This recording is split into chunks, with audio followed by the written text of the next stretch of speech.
Welcome to our fourth and final day of Sejam positionality. bem-vindos ao quarto dia do Positionality, um simpósio na arte latino-americana no Canadá. During today's session, I'm Hoje decolonizing estamos aqui com as práticas Rodrigo, Luz, decolonizadoras, and Armando. com Rodrigo Luz e Armando. I would like to start off the session by acknowledging that the land on which Eu Tagali gostaria de is on is the reconhecer que traditional a terra na territory qual of many estamos é o indigenous nations. The area known as território Tectoronto is tradicional de home to the muitas Kamilaroi nações, Samic Nation, the Haudenosaunee conhecida como Confederacy, and the Tectoronto, era Cagayan cuidada Nation. pela nação We Anishinaabe. acknowledge that the current treaty holder of the Reconhecemos os Mississauga is atuais different detentores do from tratado, os this Mississaugas. territory is Esse subject to território the está One sujeito Spoon ao Policy of Pacto de Pacific, Schwed One an Spoon, agreement to peacefully um share and acordo feito de cultivate maneira nutrients. pacífica para cuidar da Today, the região dos Grandes Antisemitic Lagos. Toronto is home to many Hoje, o ponto indigenous de peoples of encontro é lá de Mississauga muitos land, povos and we're very indígenas grateful de for toda a this Ilha da to be Tartaruga. immigrants and settlers Somos on the gratos, land. podemos estar aqui como imigrantes We colonos also dessa realize that terra. today we're all coming from different regions throughout Também Canada, perhaps reconhecemos even que hoje from the temos North pessoas African de muitas Hemisphere, partes do Canadá, and América recording Latina e documents outras covering a partes. small portion of unceded territories.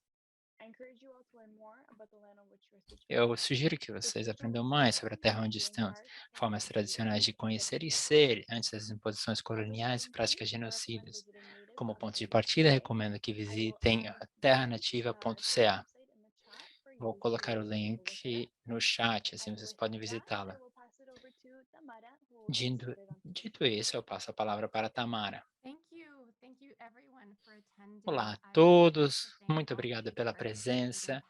Eu panelists, gostaria de volunteers, agradecer os panelistas, funders, partners, and voluntários, interpreters that made this patrocinadores, symposium participadores e possible. I intérpretes would que like to possibilitaram essa especially reunião. thank Hannah, our Em primeiro operations lugar, eu manager, gostaria de for agradecer a her Hannah, nossa dedication gerente de for this operações, symposium. pelo seu duro trabalho Hannah durante esse surpassed all evento. expectations, and we are so pleased Ela with the work superou that todas as she expectativas, estamos contributed. muito contentes com os I'm looking resultados. forward to this panel after we have witnessed Estou for empolgada 3 days such por engaging assistir conversations esse within the próximo symposium painel. Os around últimos dias themes têm of sido realmente advocacy, muito equity, interessantes. Falamos sobre power, advocacia, positionality, coletividade, feminism, poder, queer feminismo, and posicionalidade, ideologies, all of which come from an ideologias decolonizing feministas. perspective. Tudo isso a I have partir the de uma pleasure in sharing this perspectiva forum with de 3 outstanding descolonização. individuals who will have Tenho some três time aqui during companheiros their presentations to impressionantes. answer any of your Eles vão questions, ter tempo and we will hoje de open it up responder for perguntas no final da sua questions. apresentação. But before I give the floor to them, I want Antes de to passar a remind palavra, eu us that we gostaria are in a de space lembrá-los of de uma coisa. sharing, a Estamos space num of respect, espaço de a space of compartilhamento, um espaço collaboration, de where I respeito e hope that colaboração. interesting, fruitful, and honest conversations will Eu be espero had que and valued. tenhamos um diálogo Keep in mind produtivo. that I will be keeping track of time, the Lembre-se que o chat, nosso and tempo the é limitado Q&A, e eu vou and I will monitorá-lo. try my best to get to your questions. Eu So vou feel fazer o free to melhor write para them atender down todas as during the perguntas. Sintam-se à presentation vontade para escrevê-las durante a apresentação ou no final And delas. since we are speaking of positionality, Já que I would estamos like to falando sobre acknowledge that my position posicionalidade, eu as gostaria de reconhecer curator a of the minha. Sui Gallery, Sou founder diretora e of the curadora event, da chair of this panel, Suglaria, fundadora grants e me the presidente privilege desse to painel. offer a voice to the Isso me dá a often erased voice oportunidade de minorities, oferecer lugar de fala à specifically comunidades the Latin silenciadas, American community. principalmente a As a comunidade latina. racialized, middle-aged woman who Uma- has Eu fought sou for uma freedom mulher since a very young discriminada de age, meia idade coming e que from a lutou refugee durante and toda a sua exiled vida. Chilean background Eu with sou chilena e fui intergenerational trauma refugiada, and a tenho resilient traumas somatic intergerações. ancestral background, I'm here to find spaces where there are Eu none estou aqui para and encontrar activate espaços what onde has eles não been lost existem. in peripheral spaces of neglect. So Eu with this luto in mind, contra I've o framed que the foi panel and the negligenciado. symposium as an opportunity to learn from each other, Eu uso o to simpósio engage como in uma necessary oportunidade de aprendimento, conversations, and to de end the aprendizado. cycle of erasure that coloniality has imposed on its A ongoing life and its colonialidade ongoing impôs a practice of sua domination. presença e formando padrões de Neoliberal dominação. systems within this modernity twisted Sistemas position neoliberais still nessa hold realidade much em que power over vivemos hidden podem wealth e from us. devem ser And through the panels we have rejeitados. witnessed, many Re- participants have shared Vimos their voices muitos and painéis observations aqui with e us. vimos o Our depoimento closing dos keynote nossos speaker, palestrantes. Nelson Maldonado O Torres, nosso has palestrante explained, principal, quote, Nelson Maldonado Torres, decoloniality refers to explicou activism uma of coisa. rehumanizing the world, A to break the decolonialidade hierarchy tenta of interests desumanizar o that planeta, dehumanize subjects and communities and that destroy nature, into the destruindo production of a counter natureza, discourses, counter arguments, produzindo counter contrapontos creative acts, contra and counter practices that conhecimentos, seek to dismantle práticas que coloniality and to buscam open multiple desmontar other a ways of being in the decolonialidade, world. End possibilitando novas maneiras de ser no mundo. Has offered all of us a Espero glimpse que of esse that simpósio nos Canada. ofereceu uma oportunidade So without de ver o further Canadá de ado, uma maneira I would like to diferente. introduce our Sem speakers mais, in eu alphabetical gostaria de sequence. apresentar os nossos First, palestrantes it is a em ordem pleasure to alfabética. introduce Rodrigo Em primeiro Barrera, lugar, eu who is a gostaria de introduzir designer, design Rodrigo curator, Barreira, and que é critical designer, educator with curador. 30 years of experience in the arts, Ele cultural, and social service sectors.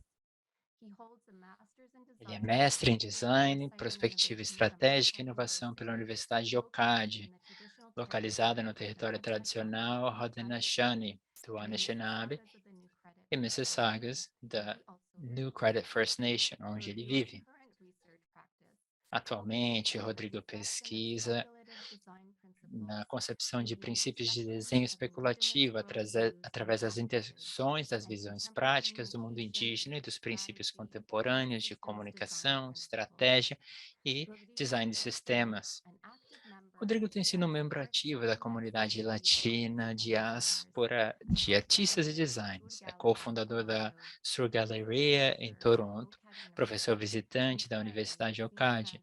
E manager of atualmente design é at gerente United Way sênior da Canada. Design na United Way, Thank you, Rodrigo. Canadá. The floor is yours. Obrigado, Rodrigo. A palavra é sua.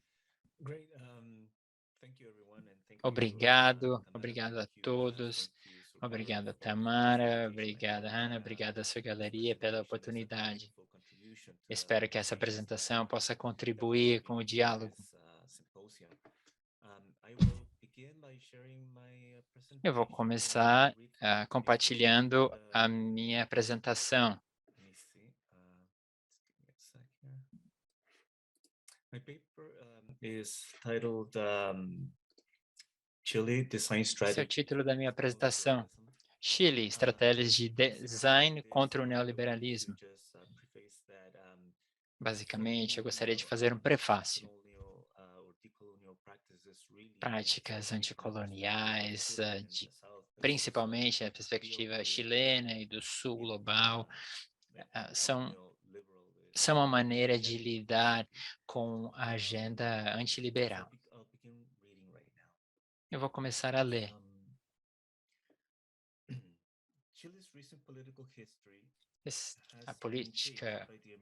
A história política do Chile, recentemente, tem origem, ela lida com a Universidade de Chicago, da época de 50 e 60. Houve um golpe militar que trouxe ao fim o governo de Allende, mas teve mais. Ela implementou uma ditadura militar. Chile tornou-se um laboratório para os Chicago Boys. Milton Friedman chamou isso do milagre chileno. Em 1980, foi desenhada uma reforma constitucional. Isso incluiu a privatização de recursos naturais como cobre, florestas e uma série de outras. Esse foi um ajuste interessante. Ele justapôs a economia com o estado físico e psíquico dos chilenos.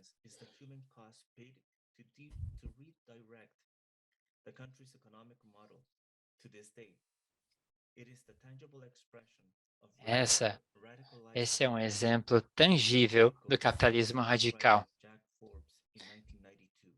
descrito assim em 1972 por Jack Forbes.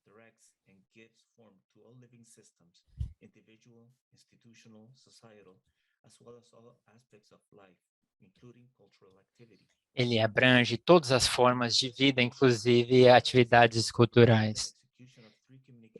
Eu analiso perspectivas diferentes.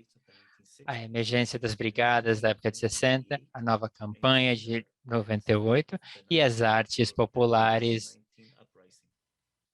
das demonstrações de 2019. Eu coloco foco nas suas características principais, a ideia de chique. Esse é um conceito que podemos instrumentalizar para as nossas práticas de decolonização. Vou começar com as brigadas de 1963 e as batalhas contra a propaganda na Avenida Espanha. 50 bolsas de estudo para crianças pobres eram oferecidas na cidade pobre de El Paraíso.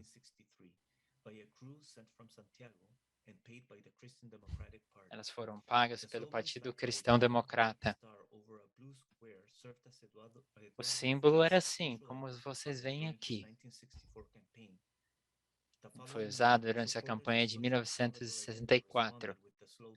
Salvador Allende respondeu: no governo popular não existirão crianças pobres. Esse foi o começo de uma batalha de marketing político. Em primeiro lugar, essas ruas eram um campo de batalha para a arte política. Antes, esse era um território exclusivo da esquerda.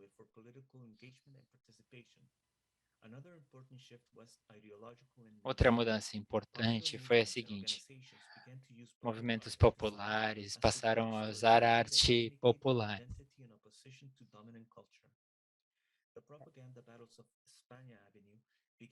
As lutas na Espanha mostraram o que o professor chamou de consciência de oposição.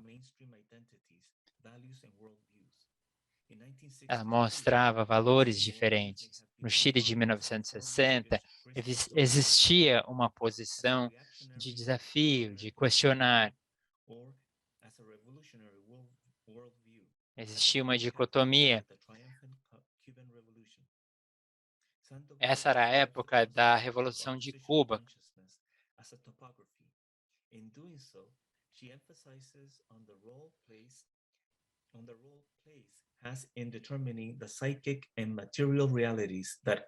Ela colocava seu foco no seguinte: no delineamento de grupos que tentavam evitar a dominação de poderes opressivos.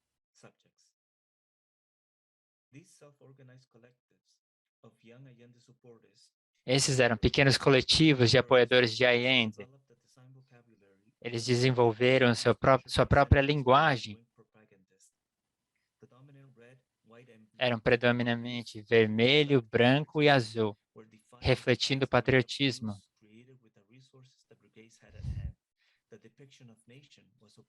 Eles mostravam a natureza interagindo com pessoas, montanhas, animais, águas, reconhecendo a sua relação com seu território. Os slogans tinham uma linguagem comum. Eles encontravam uma linguagem que englobava os seus valores. Aqui está o trabalho de designers como os irmãos Larreira. Eles usavam a imaginação como seus instrumentos de trabalho.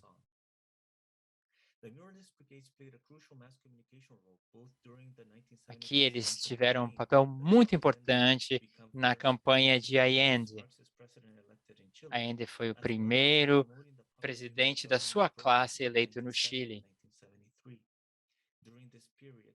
Durante o período entre 71 e 73, essa arte tornou-se uma arte oficial. Em 1971, ela foi exibida na Galeria de Arte Nacional do Chile.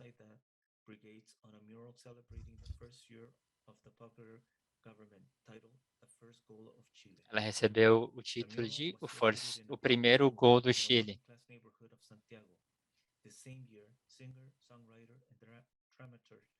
Victor Jara, an artist closely linked to the Muralist Brigades, composes for the right to live in peace, which would become a nesse mesmo ano, uma música tornou-se um hino do movimento.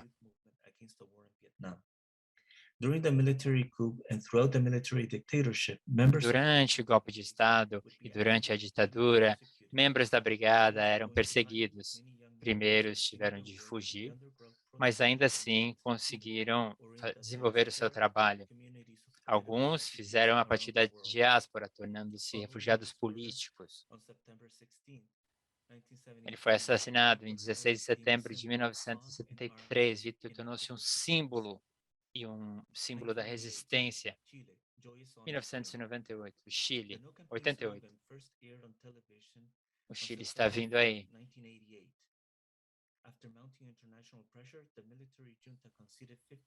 A junta militar, depois de muita pressão, ofereceu 15 minutos diários na televisão.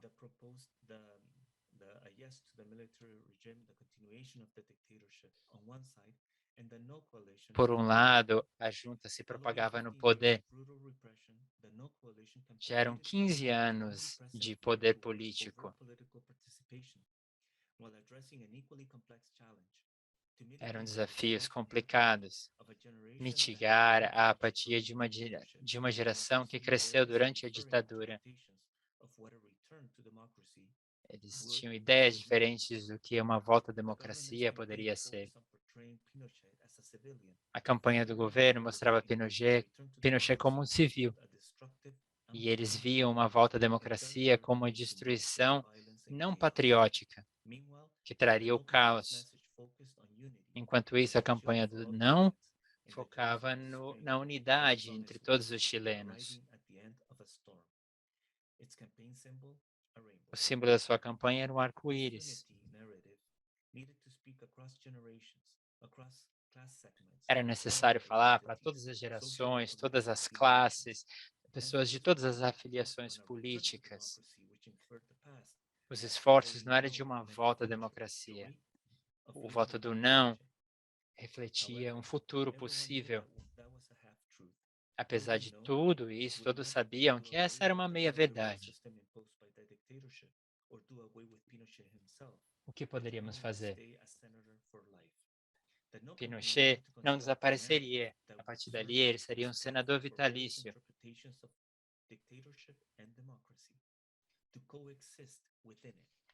Seria possível coexistir com a ditadura?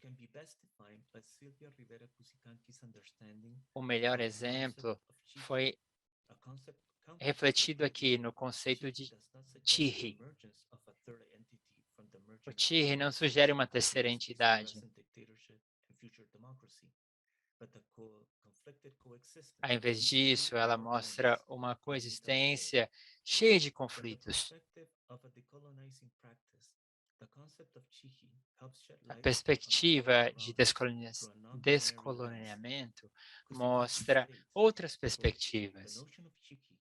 Ela traz, como muitas outras, o reflexo do Aymara, do que é e o que não é, simultaneamente. O cinza Chihre é branco e não é branco. É tanto branco quanto preto. O Chihre faz uma série de distinções. Decentralized execution of a central message is another characteristic common to both the No campaign and the muralist brigades of the 1960s. While the television spots communicated a central message, this was then co-opted by grassroots organizations to incorporate... Essa foi uma mensagem que foi cooptada.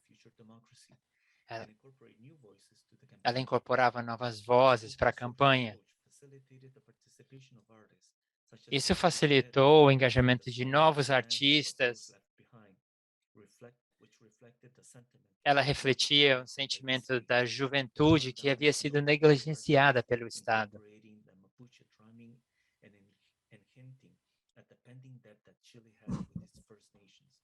Tudo isso mostrava a relação da ditadura com as nações indígenas.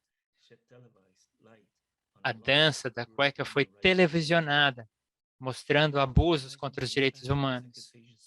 Não é difícil imaginar o impacto dessas acusações na televisão. Já passavam 15 anos de repressão.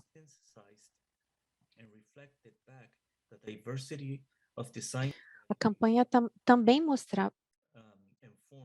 mostrava a diversidade e as formas de luta. E tudo isso vem acontecendo no Chile por gerações e gerações. Esse é o reflexo das relações, não mais, e as ações públicas de 83 e 88. Um dos criadores por trás da campanha Não disse o seguinte: tudo que acontece no Chile tem uma grande importância no resultado do futuro. E ser televisionado foi só o período final de toda essa resistência. Por fim, 66% dos chilenos votaram para o não, marcando o fim, então, da ditadura. Em 2019, entre a raiva e a esperança, essa é uma manifestação dessa revolução. Estamos falando aqui de 30 anos. Em outubro de 2019, 13 anos depois, vimos um protesto no metrô, e essa foi a última gota na mão daqueles indignados que não conseguiam mais aguentar a raiva. As pessoas então foram às ruas para protestar todos os abusos. Em 18 de outubro, centenas de pessoas, de milhares de pessoas estavam em todo o país protestando. Essa imagem, acredito que é uma das mais simbólicas dessa nova característica de protesto. Estamos falando de uma multitude de pessoas levantando uma bandeira que representa a sua luta. Entre os diversos problemas que o governo ignorou, estamos falando aqui da busca por liberdade, autodeterminação e preços mais justos. Não estamos falando só de 30 pesos, mas de 30 anos de abuso. O fim do neoliberalismo coexiste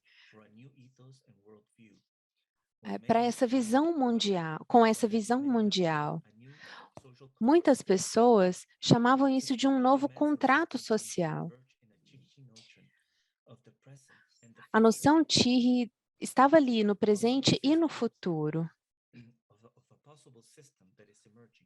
Um possível sistema que estava sendo criado.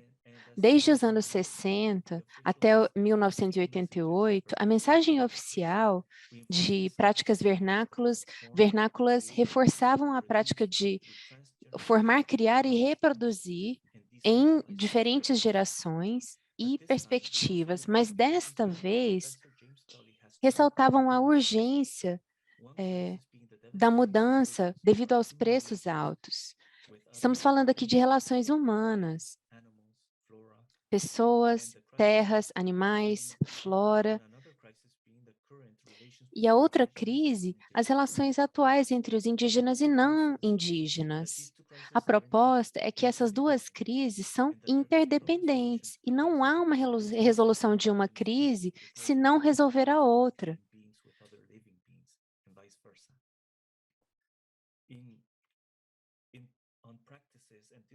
Na prática, os discursos de descolonização nos mostram uma concepção de história não linear. A experiência contemporânea mostra práticas, e dentro dela temos as sementes do futuro que vêm do passado. Estamos falando aqui de impulsos arcaicos e modernos, uma pressão ao status quo e uma busca de renovar o que está acontecendo no mundo. No Chile, estamos falando dos revolucionários que protestaram nos anos 60 e continuam protestando com expressões individuais. Aqueles que foram deixados para trás com os prisioneiros estão buscando viver em paz e ainda estão se expressando agora na movimentação de 2019.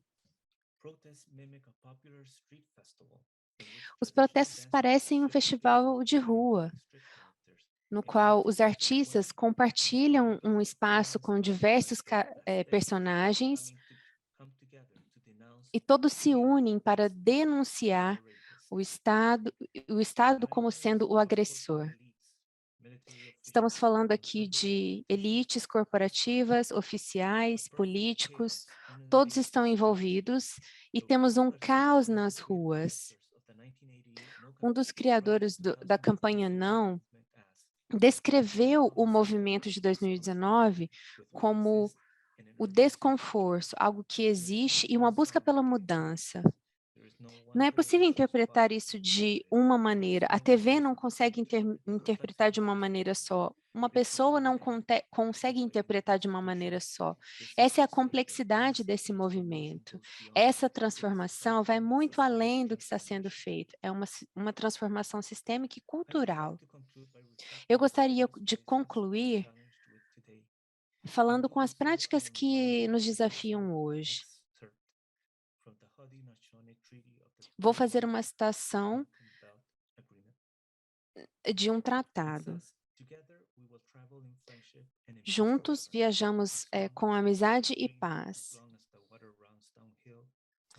contando que temos uns aos outros, temos o sol que nasce no leste e se põe no oeste. Hoje, muito das florestas e plantações foram dizimadas e têm morrido. A água não é distribuída a todos com igualdade. E nos perguntamos, quanto mais vamos suportar esse uso irresponsável dos recursos naturais? Essa revolta é crítica e participar disso nos ajuda a criar uma consciência de oposição tirre. Precisamos pensar na descolonização.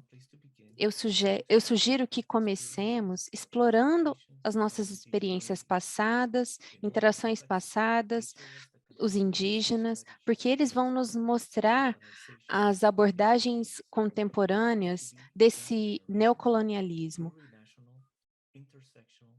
Precisamos ser plurais, interseccionais e descentralizados. Precisamos de um novo contrato social. Obrigada. Thank you so much, Rodrigo. Muito obrigado, Rodrigo. Foi incrível. Foi incrível ouvir como você está conectando as ideias de ativismo, usando a descolonização, e como a gente, dessa maneira, pode entender as novas maneiras de pensar e como podemos aprender com essas experiências passadas e presentes no Chile. Como tudo isso vai nos ajudar a contextualizar a incorporação desse conhecimento às nossas novas realidades. Acho que existe muito espaço para discussão sobre esse assunto, mas vamos segurar as perguntas para o final da nossa sessão. Por hora, muito obrigado pela sua contribuição e tenho certeza que a conversa vai gerar frutos aqui. Bom, agora eu gostaria de apresentar o Armando Perla. Ele é um consultor que colabora com museus, instituições culturais e comunidades sobre problemas de direitos humanos e inclusão social no Canadá e fora do país. Perla tem um diploma de Direito pela Universidade Laval, no Canadá, e um mestrado em Direito pelo Instituto de Direitos Humanos e Humanitários. Ele foi professor assistente nos museus de descolonização e raça e também se envolveu em outras aulas na Universidade de Toronto. Ele fundou uma equipe canadense para o Museu para Direitos Humanos e o Museu de Imigração e Democracia, bem como inclusão social para a cidade de Medellín, na Colômbia. Ele está buscando um doutorado em História da Arte e Museologia na Universidade de Montreal e é curador-chefe no Museu de História de Toronto. Seja bem-vindo, Armando. Obrigada, Tamara. Bom dia, pessoal. Eu gostaria de começar reconhecendo que estou aqui no território, no território dos indígena, incluindo todas as primeiras nações do Canadá.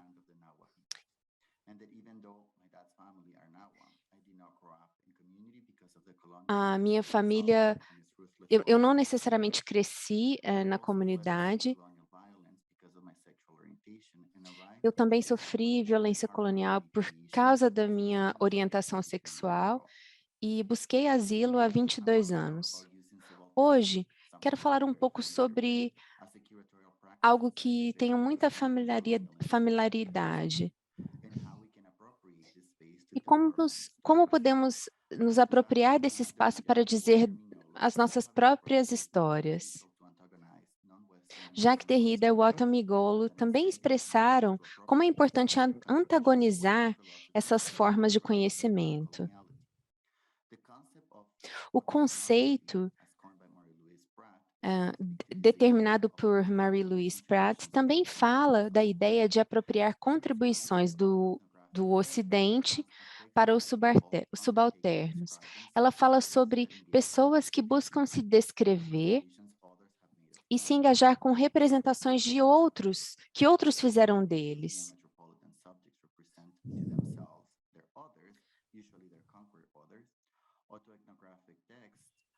Esses tipos de textos são representações que definem outros em resposta ao diálogo desses textos. Esses tipos de textos não são o que pensamos de formas de expressão ou autorrepresentação. Na verdade, esses textos envolvem uma colaboração seletiva e apropriação de idiomas da metrópole e do conquistador. Eles se combinam com os diversos níveis de idiomas indígenas e criam autorrepresentações desses modelos metropolitanos de compreensão. Esses trabalhos são endereçados tanto por públicos metropolitanos como também outros palestrantes. Esse tipo de texto constitui um ponto de grupos marginalizados. Ela também comenta nesse trabalho que esse tipo de texto envolve colaborações entre diferentes pessoas e em décadas mais recentes, essa autonografia é uma crítica, resistência e conexão com essa criação contemporânea. Ana descreve esse testemunho do contexto latino-americano, uma narração dessa opressão e injustiça, uma narração que considera sujeitos coletivos construídos e uma agência de ênfases.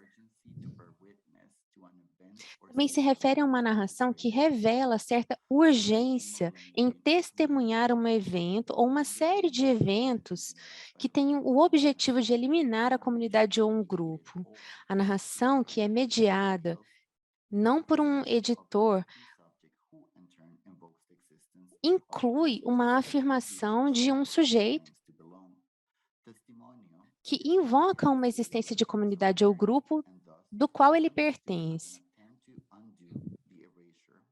A ideia aqui é uma tentativa de desfazer essa narrativa oficial, a existência de um grupo social e a sua própria cultura. Estamos falando aqui de uma luta contra a opressão.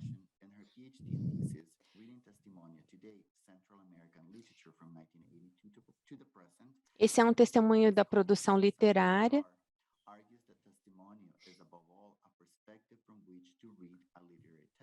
E a ideia aqui é refutar essa leitura de um texto simples, mas entender e interpretar esse texto. Takar também explica que ela lê de ficção contemporânea e filmes da América Central. O foco dela é o aspecto de paródia, transnacionalismo e visualidade. Da mesma maneira, o professor inglês e latino, a professora inglesa e latina Ela Dias, propõe a ideia de que uma apresentação também pode ser interpretada como um testemunho. Ela diz que fazer a literatura dessa maneira desafia as práticas escritas e a convenção de disciplinas acadêmicas. O que é bem central nessas interpretações diversas é que o testemunho está sendo utilizado aqui como uma maneira de ser a voz do que é subalterno. Estamos falando de um tipo de conhecimento daqueles que grupos específicos não têm acesso. Fazer o uso do feminismo como teoria contesta o objetivismo. E estamos falando aqui do subalterno como um ponto inicial em pesquisas e processos. O objetivismo insiste que apenas alternativas de visões que partem do nada são especiais, são interesses especiais desses conhecimentos étnicos que podem ser entendidos apenas com uma epistemologia relativista.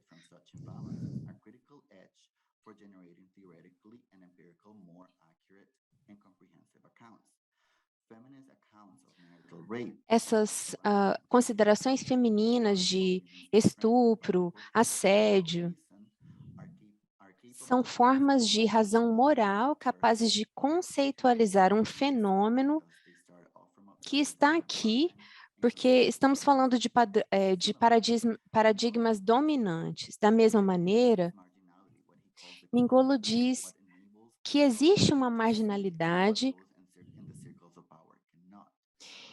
especialmente que não é vista com pessoas em círculos de poder. Estamos falando de pessoas em todo o mundo que foram classificadas como subdesenvolvidas. Estou falando não só da localização, mas na sexta-noite também foi mencionado esse assunto. Também é um ponto necessário.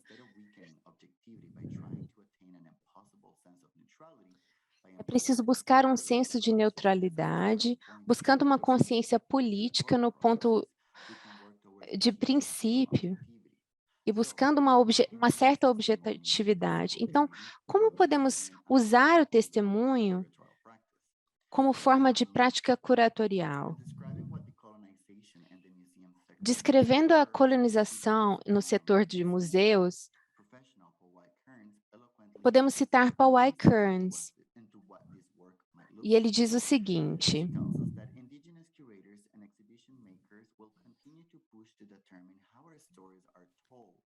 curadores tentarão passar a sua versão da história.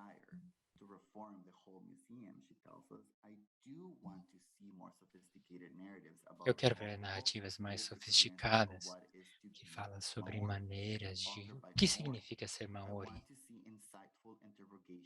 Eu quero ver interrogações inteligentes, tanto para comunidades indígenas quanto para indivíduos. Esses são diálogos interessantes e importantes. O Aquarero Antônio diz que devemos ter cuidado. O processo de colonizador vai garantir que essas conversas sejam feitas para as comunidades.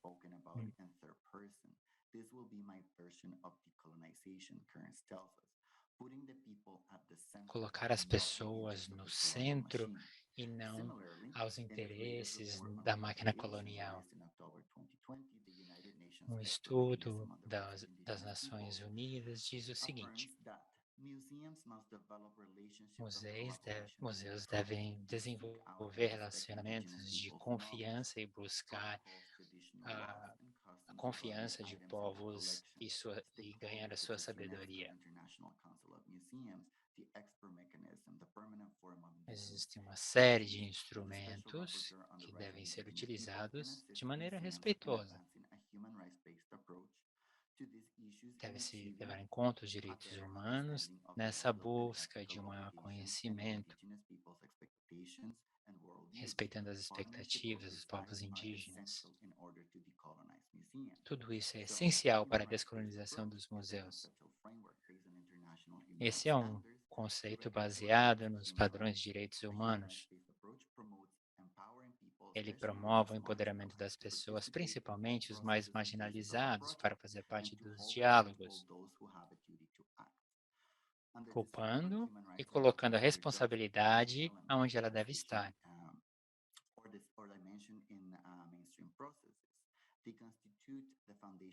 Esses processos constituem a criação da base do processo sociopolítico e seu desenvolvimento. Nota-se também outra coisa. Esse movimento causa mudanças dramáticas, começando nos museus e na incorporação dos povos indígenas como constituintes. Cada vez mais, os museus reconhecem as perspectivas indígenas, conseguindo assim desenvolver novas perspectivas, programas colaborativos.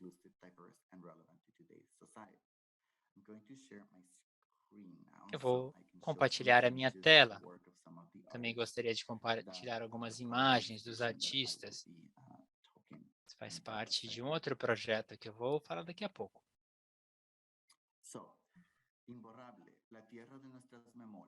Essa é a terra das nossas memórias. Esse projeto é fundado pelas Nações Unidas, que constrói a capacidade do Ministério. Isso faz parte do processo de desenvolvimento. Essa exibição representa uma oportunidade de convidar crianças, famílias, artesãos, construindo assim uma coletânea maior e mais completa, incluindo aqueles que foram excluídos. Também serve uma maneira de reapropriar o museu e o seu trabalho, os seus arquivos. Esse é um país onde a repressão do Estado e violência organizada escalou a níveis jamais vistos antes de 1992.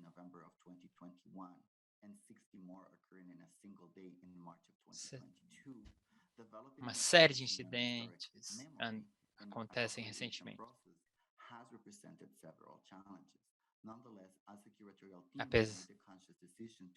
Apesar de tudo, decidimos fazer trabalhos que representam o trabalho de crianças e suas famílias, mostrando também a repressão do Estado em El Salvador. Decidimos incluir a participação de vítimas de tortura e sobreviventes de guerra.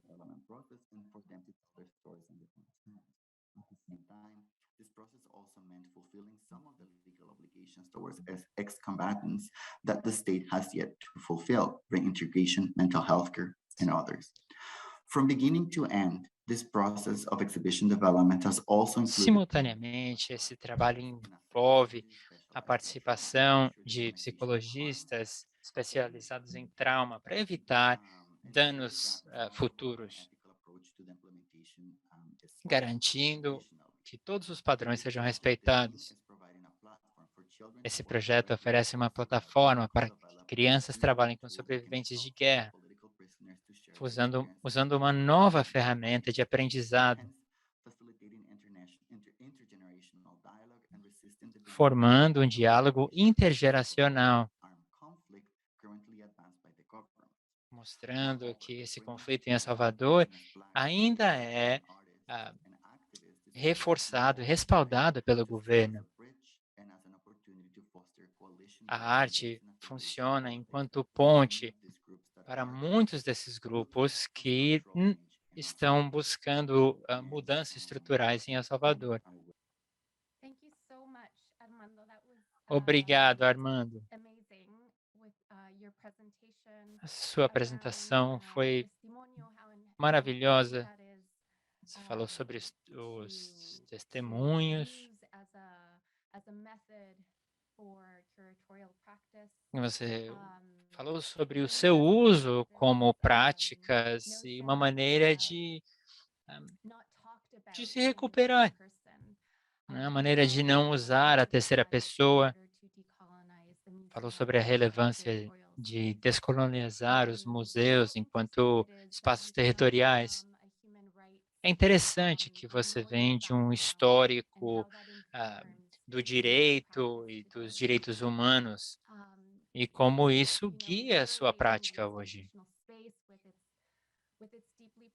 A interrogação dos espaços institucionais com o seu histórico problemático, a sua conexão com o colonialismo.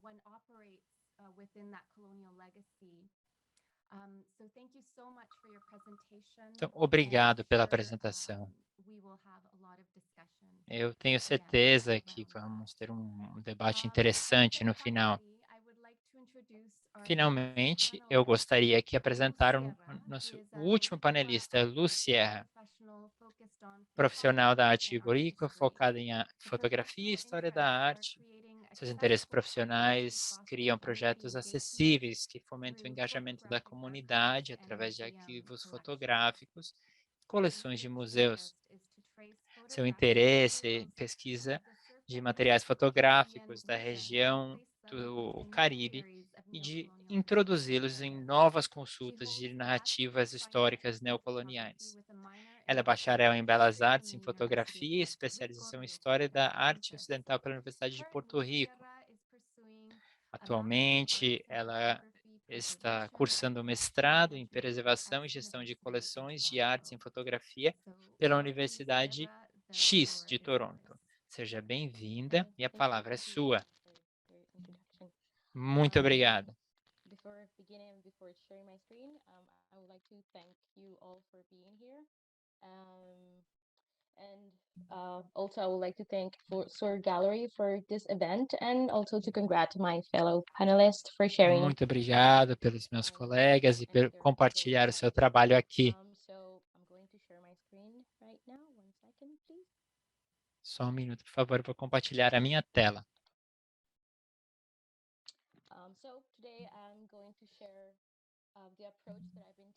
Hoje eu vou mostrar o que eu tenho feito para organizar essa coleção de fotografias históricas. O título da minha tese é o Knock on Wood, Criação no Centro e as Fotografias do Caribe. Antes de começar, eu gostaria de dizer que essa apresentação tem fotografias com uma discriminação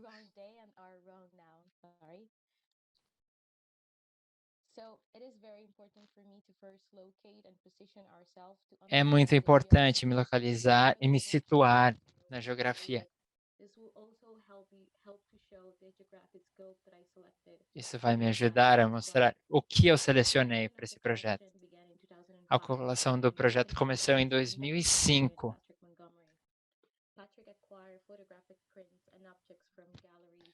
Eu usei uma série de objetos e fiz esse processo durante 11 anos. Eles fizeram parte de um grupo baseado em locações geográficas, materiais fotográficos e fotógrafos. A coleção foi adquirida pela GEO em 2019, foi baseado nos arquivos TMSS. A coleção tem 3.868 itens. Elas datam a partir de 1840 até 1940.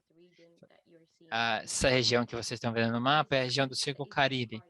Elas incluem a parte leste do México, da América Central, da parte norte da América do Sul. A Galeria de Arte de Ontário preservou o original.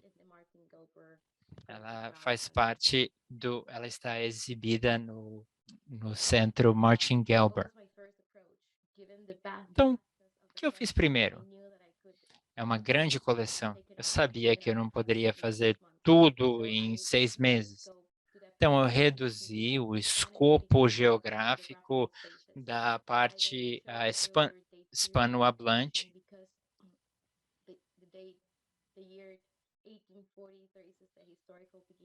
A data de 1840 que é o período do início do projeto.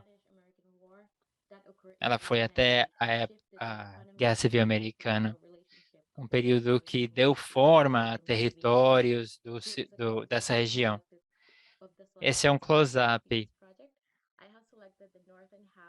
Eu selecionei essa parte do arquipélago, incluindo os países, territórios de Cuba, República Dominicana, Haiti, Jamaica, Ilhas Caimã e Porto Rico, região coletivamente a chamada das Grandes Antilhas, pelos colonos europeus. Também inclui Bahamas, Bermudas e Turks e Caicos. Como podemos nos distanciar da imigração?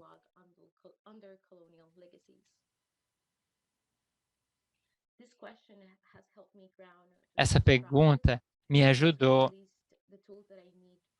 Ela faz parte de umas ferramentas que eu preciso usar na minha pesquisa.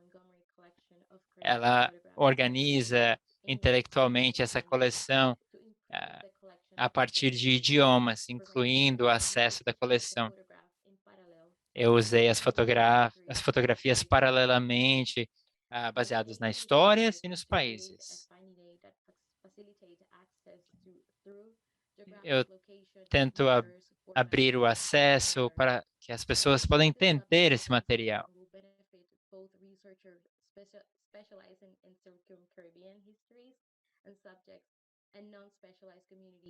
Eu acho que tanto pesquisadores quanto a comunidade leiga podem ter algo para aprender com esse projeto.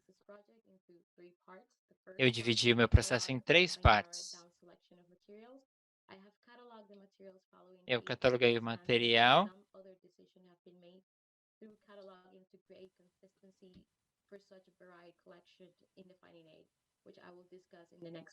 Eu vou discutir isso no próximo slide.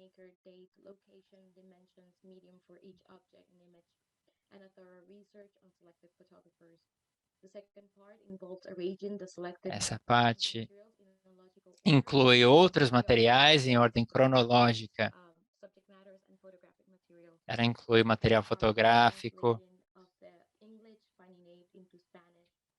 Ela traduz para o espanhol de uma maneira que inclui as palavras em espanhol e palavras indígenas.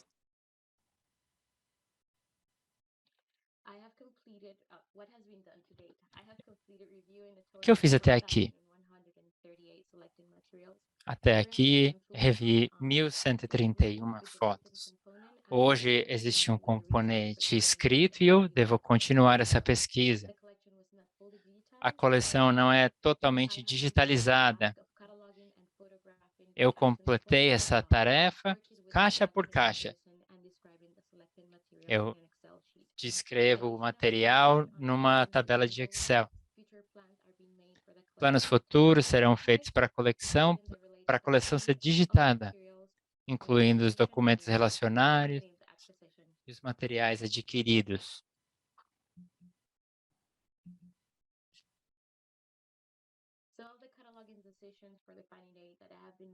A decisão dos catálogos foram feitas, por exemplo, assim. Os títulos são gerados a partir das inscrições marcadas no verso.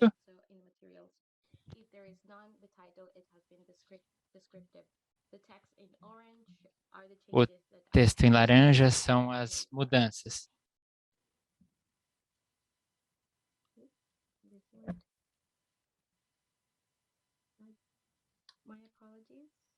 Desculpe. É necessário reconhecer uma coisa, o material foi feito de uma maneira bastante racista, assim ele foi distribuído. O material reflete um ponto de vista da época.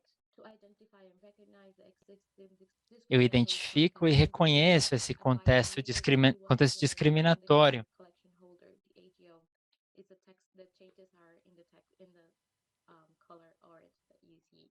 Esse é o texto na cor laranja que você vê. Eu reconheço a existência de um texto discriminatório. Como você pode ver mais uma vez, esse é o texto em laranja. As palavras são generadas baseadas no conteúdo das fotografias. Eu consultei o Getty o dicionário Tesouro de Getty, e eu iniciei um diálogo com outros pesquisadores. A escrita em azul vem a partir do Getty e foi avaliado no Google Trends.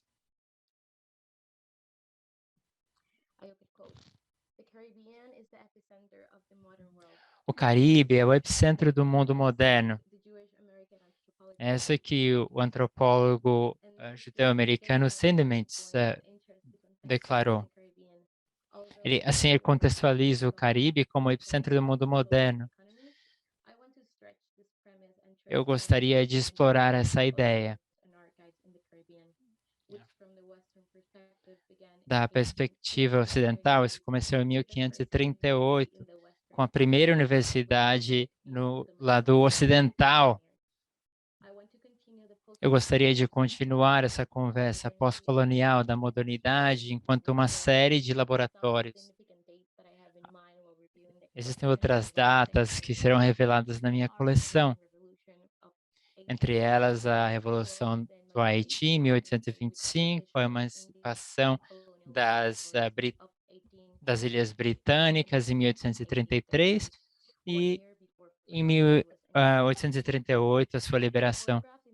As fotografias da coleção, em certa extensão, não refletem o conflito interno nem o progresso que os países locais atravessavam. Ao invés disso, ela demonstra a situação das colônias. O papel dessa revisão histórica, de acordo com Ariela, não é uma comparação, mas sim o seu papel no contexto.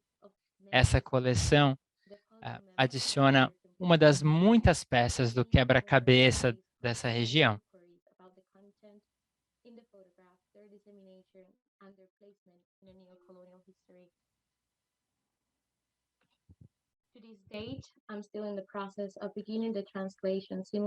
Atualmente, eu iniciei o processo de tradução simultaneamente com o desenvolvimento.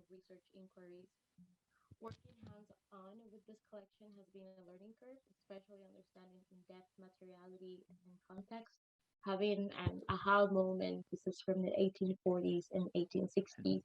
Em 1860. It runs to every fiber of my being, as this collection's geography is the same land that I call home. And in words of Fortunato Vizcarrondo and Stephen David, I'm constantly looking to answer the question, ¿y tu abuela, a dónde está? E a sua avó? Onde está? Thank you so much, Luz. Muito obrigada, Luz. Obrigado pelo trabalho que você está colocando na sua tese, o seu mestrado, e parabéns. Esse trabalho é muito necessário e ele busca arquivos de instituições acadêmicas. É incrível ouvir as histórias, né, que falam da descolonização desses espaços e como isso foi um legado colonial nocivo para os grupos. E esses legados de colonização são pontos que você está tocando na sua pesquisa. A sua contribuição é muito importante para esse tópico específico. Bom, apesar das abordagens diferentes, todos vocês aqui contribuíram para essa perspectiva de descolonização. Acho que todos nós estamos tentando navegar nessas dificuldades desse território desafiador de colônias, aqui no território norte onde vivemos. Encaramos diversas barreiras por causa disso. E eu estou falando aqui como curadores, como acadêmicos, pesquisadores. Todos nós vivemos experiências e interesses e temos conhecimento que em alguns momentos, nos excluem ou nos marginalizam dos assuntos primordiais do racismo sistêmico. Eu gostaria de pedir se vocês podem compartilhar conosco experiências de vida. Vocês mencionaram sobre posicionalidade dentro do Canadá. Talvez vocês possam explorar um pouco mais esse espaço. Armando, talvez como você se vê e como isso marca ou influencia na sua jornada pessoal. Luz, talvez você pode começar, depois passar a palavra para o Armando e depois Rodrigo. O que acham? Sim, deixa eu entender a sua pergunta. Você quer saber sobre a minha posicionalidade, certo? Sim, você falou disso agora no fim da sua apresentação, de como a sua posição como porto-riquenha influenciou a busca da sua pesquisa e os interesses que você tem. Ok, essa é uma pergunta bastante complexa, mas deixa eu pensar onde começar.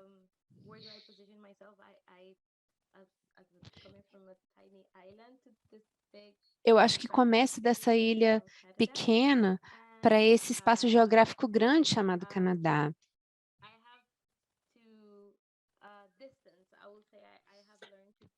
Eu aprendi a me distanciar da localização para analisar as coisas de uma visão mais crítica e observar as diferenças que eu posso identificar. A abordagem dos caribenhos, por exemplo.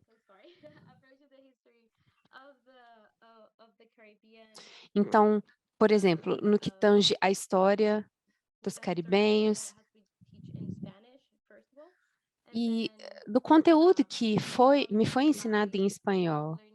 Eu também considero esse outro lado de aprender sobre a descolonização, contrapor isso com a história que aprendi em espanhol. Isso tem sido o meu objetivo, me distanciar para entender essa visão de uma outra perspectiva. Espero que vocês tenham entendido.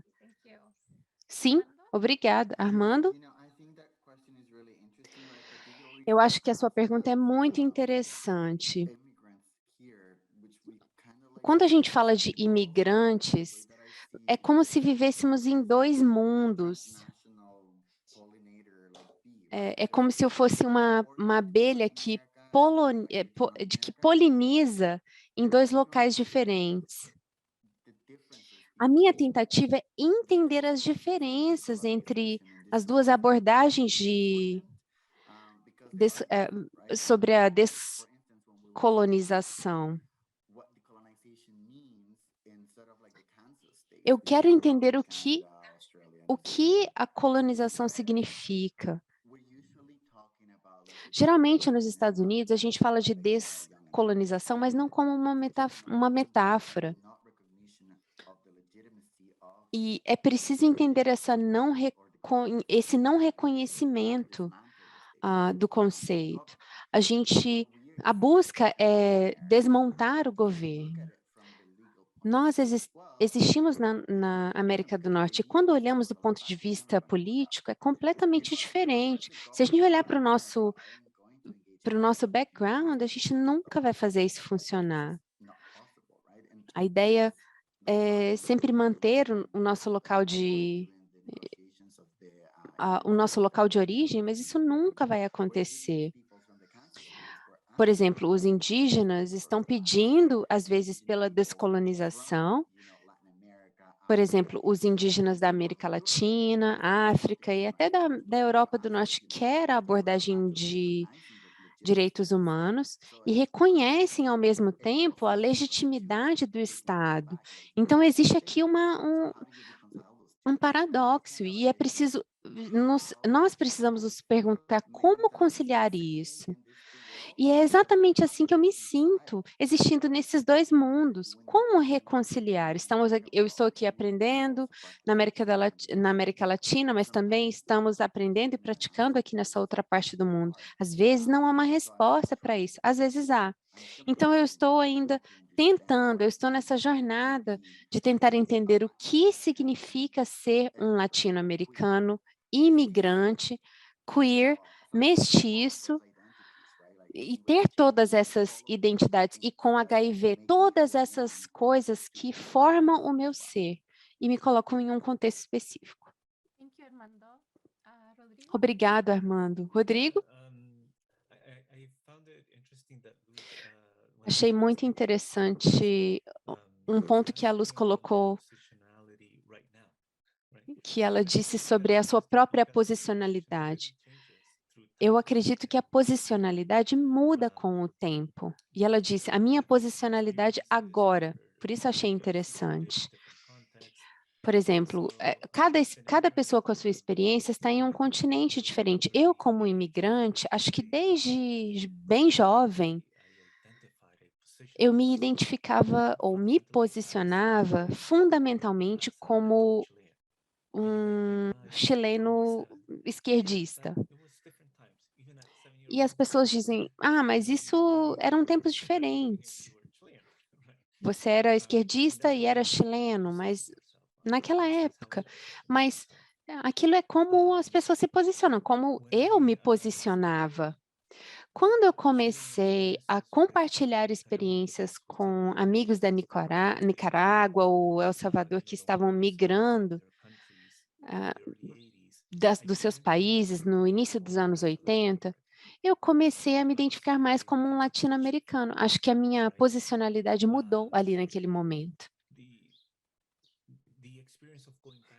A experiência de voltar para o Chile em 84 e ficar até o final da ditadura em 89 também marcou um momento da minha vida e marcou como eu entendia a minha posição. Eu digo isso porque eu não era mais tão jovem. E era então a minha decisão agora se eu queria ficar no Chile ou se eu queria sair do país e tentar me estabelecer em um outro local, no Canadá, por exemplo. Então, eu me auto-identifico como um colonizador. E eu acho que esse conceito é complicado, mas eu estou tentando olhar sob essa lente da identidade Chihi. Eu quero entender e talvez aceitar que eu posso ser tudo isso. Eu posso ser chileno, norte-americano, latino-americano, colonizador e colonizado. Isso é só o princípio. Se a gente olhar para as raízes, né, como família ou como comunidade, existe um conceito híbrido, uma identidade Chihi, de mestiço. E isso é só a ponta do iceberg.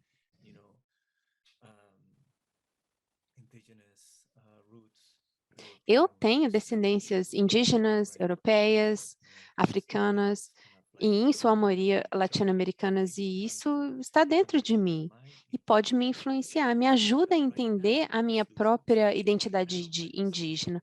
Mas agora, como a Luz disse, eu digo que a minha posicionalidade seria de um colonizador, colonizado.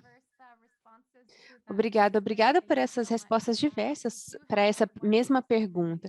Temos uma pergunta no Q&A que eu gostaria de endereçar. A pergunta é de Margie Rauen.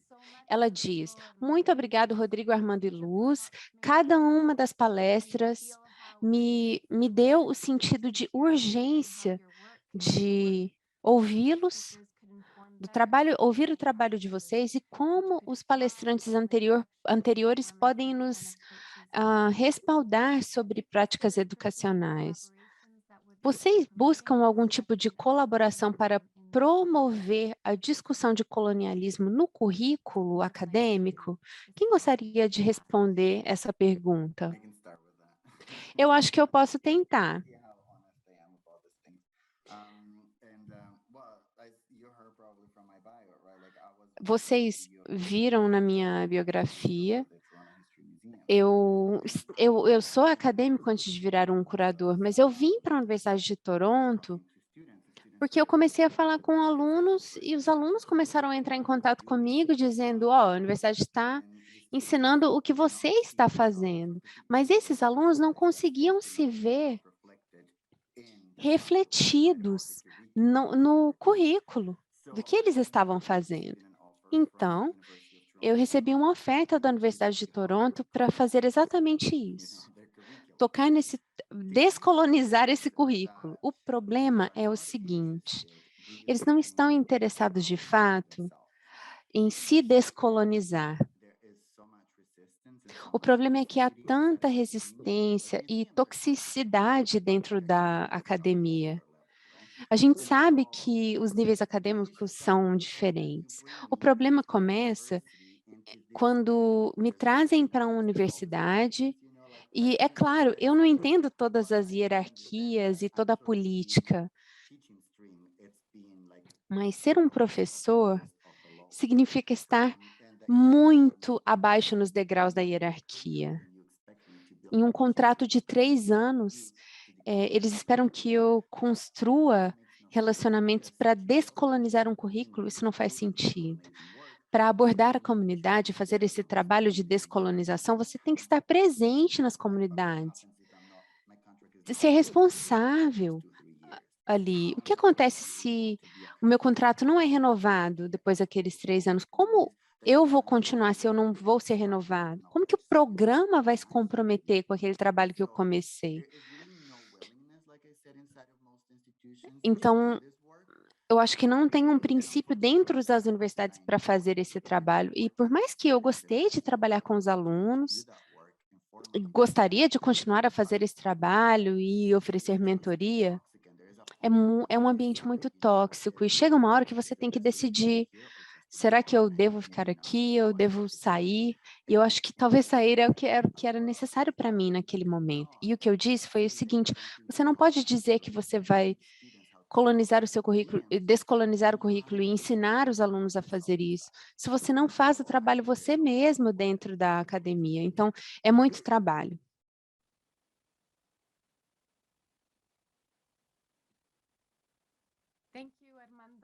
Obrigada, Armando. A resposta aqui, de fato, o contexto brasileiro oferece esse ambiente tóxico também. Então, estão todos agradecendo a sua resposta aqui, Armando, a pessoa que perguntou e também Sebastian.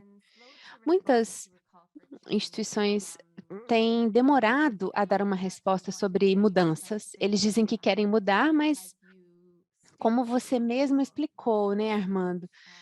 Às vezes eles não agem para esse tipo de descolonização, apesar de afirmarem que querem a mudança. Eu tenho uma pergunta.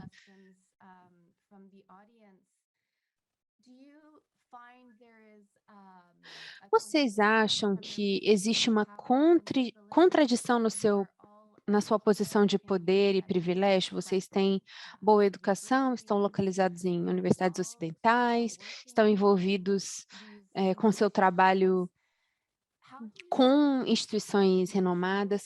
Como vocês navegam nessa contradição em potencial aqui? Talvez, Rodrigo, quer começar a responder? Eu queria ouvir um pouco de todos, na verdade. Sim, eu também quero tocar um pouco na pergunta anterior, porque eu acho que as respostas estão conectadas. Eu penso o seguinte, acho que está muito claro que eu carrego certo privilégio na minha posição. Eu sou um homem branco, tenho formação acadêmica, então existem muitos privilégios aqui comparados a outras pessoas. Ao mesmo tempo, eu vejo o seguinte: eu não tenho tido acesso a privilégios que outras pessoas tiveram. Acho que a melhor resposta para essa pergunta é o seguinte: eu acredito ser muito importante refletir sobre o nosso propósito e o impacto que nós temos nos espaços em que ocupamos. Então, voltando e tocando um pouco nos pontos da pergunta anterior, eu concordo plenamente com o que o Armando disse. Dito isso, a Universidade de OCAD, que foi onde eu estudei marketing ou propaganda. Imaginem o nível de privilégio naquele grupo. Eu nunca trabalhei em uma agência de propaganda, mas eu estudei propaganda. Nessa universidade onde eu estudei, a OCAD, foi onde eu construí as minhas relações acadêmicas. E lá existe uma intenção bem clara de descolonização do currículo, com medidas bem específicas.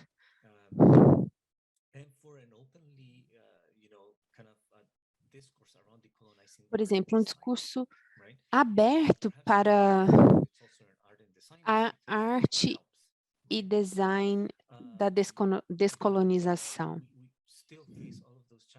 Mas, é claro, ainda temos outros desafios. Por exemplo, um processo que é bloqueado, que tem obstáculos, discursos que não têm, de fato, a intenção de tomar ou de agir sobre essas mudanças. Às vezes, o princípio inicial é apenas fazer dinheiro. O que eu acho é que a gente precisa também situar o nosso próprio relacionamento, a nossa própria jornada na jornada de criação. Essas são situações e sistemas nocivos que vêm sendo presentes por tantas décadas, por tantos séculos. E a gente vai levar um tempo para desconstruir esses elementos. E eu espero que não leve muito tempo para que a gente consiga fazer essa desconstrução. O que eu acho é que a gente deve continuar a pressionar.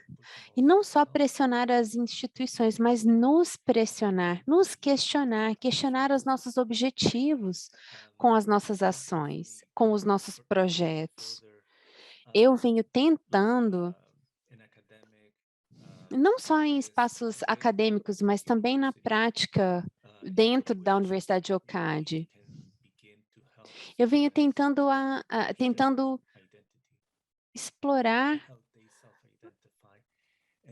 esses tópicos com os alunos, para eles questionarem as suas próprias identidades.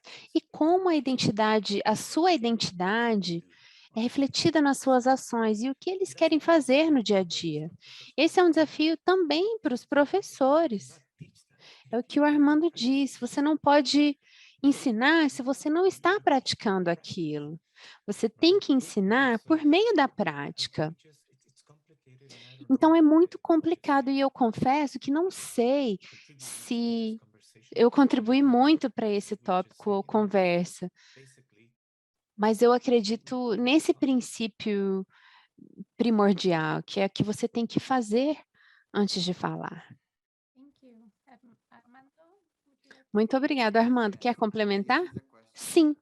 Eu acho que essa pergunta é algo que sempre está no meu pensamento. Temos muitos privilégios, considerando os locais onde nós estamos. Se eu falo da América do Norte ou até outros locais do mundo, para mim é tão importante lembrar disso. É fácil criticar os gurus descolonizadores, mas nós também podemos nos tornar extrativistas. E eu sempre tenho medo e fico me perguntando, será que eu estou fazendo isso? Será que eu estou seguindo nessa direção? Eu sei que eu pertenço a essas comunidades com as quais trabalho, mas eu quero garantir que todos entendam o meu propósito e eu tento ser bastante claro e conversar com as pessoas. Eu digo, olha, você está fazendo esse trabalho, eu vou escrever sobre isso e eu vou me beneficiar com esse texto. E eu quero comunicar isso com os grupos com os quais trabalho, para os grupos com os quais eu trabalho. Porque nós sempre nos beneficiamos de contar essa história, mas como a gente pode garantir que aquela comunidade também seja, de alguma maneira, privilegiada com isso? Porque se a gente quer que as vozes sejam ouvidas, a gente tem que achar uma maneira de reconhecê-los. Porque todos ali no final querem falar, querem receber dinheiro. Eu também tento criar essas pontes entre comunidades, instituições, entre as universidades, as publicações. Eu quero garantir que as pessoas com as quais eu trabalho consigam colaborar entre si, unir essas pessoas de alguma maneira. Por exemplo, Mônica, da Universidade de OCAD, foi uma pessoa que concordou em cobrir o trabalho de tradução para aquelas pessoas que não conseguem ler na língua original e para que o público possa ser um pouco maior. Muitas pessoas não se sentem confortáveis escrevendo em inglês, então esses são os tipos de coisas que precisamos negociar. Temos que ser essa ponte, fazer essas ligações.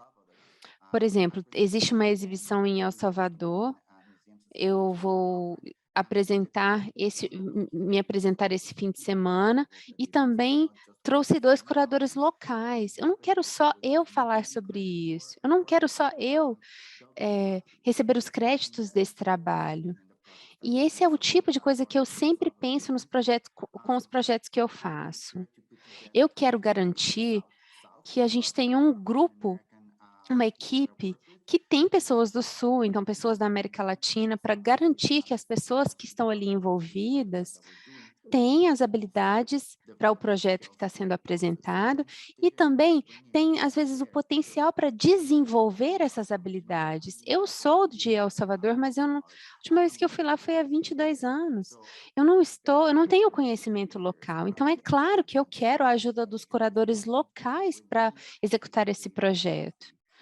Eu nem preciso estar lá se temos a capacidade dos locais para nos ajudar. Todo projeto precisa ter esse componente de construção de capacidade, porque assim os grupos podem ser sustentáveis por si só e o trabalho sempre é apresentado. Eu tenho outros exemplos, mas vou parar por aqui.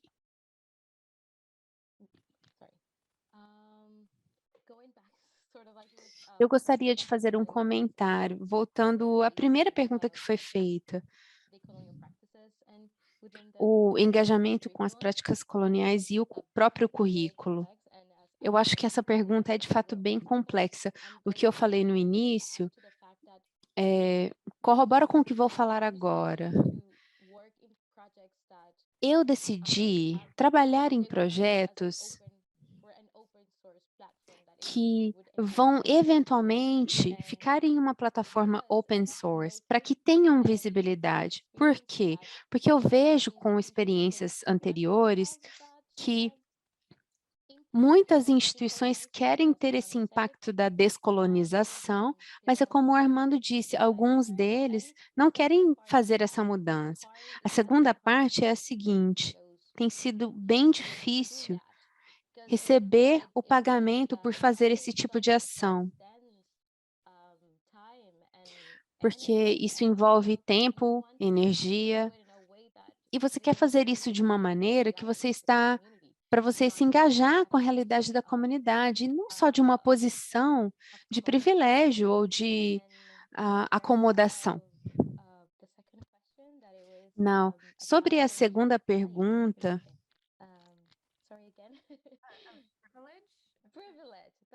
privilégio. Sim, privilégio, era isso mesmo que eu estava tentando lembrar. Eu reconheço o privilégio que eu tenho comparado a outras pessoas, Mas para mim, o que sempre me vem à mente é me perguntar sobre o meu propósito. Sempre me perguntar, por que eu estou fazendo isso? Quem vai se beneficiar com isso? E como eu posso compartilhar esse benefício que eu tenho? Por exemplo, participar da coleção Montgomery é algo que trouxe para mim uma outra responsabilidade de como engajar com os diferentes níveis da comunidade. Acessibilidade para mim é algo muito importante e toca muito intimamente em coisas que eu já vivi. Por exemplo, em escolas públicas, não existe muita acessibilidade. E nessa posição, quando eu olho para trás e vejo o que eu posso contribuir e como eu sofri no passado com acessibilidade, eu tento, é o que eu disse, eu tento sempre entender o meu propósito, compartilhar informações e como extrapolar isso com os participantes. Muito obrigada. Eu gostaria de encerrar esse grupo. Nós temos um outro fórum que vai acontecer logo mais, em aproximadamente 1 hora. Então, muito obrigado, Rodrigo, Armando e Luz, pela participação de vocês hoje, pela apresentação de vocês. O trabalho que vocês compartilharam foi muito importante e fantástico. Obrigado pela oportunidade de poderem compartilhar isso aqui.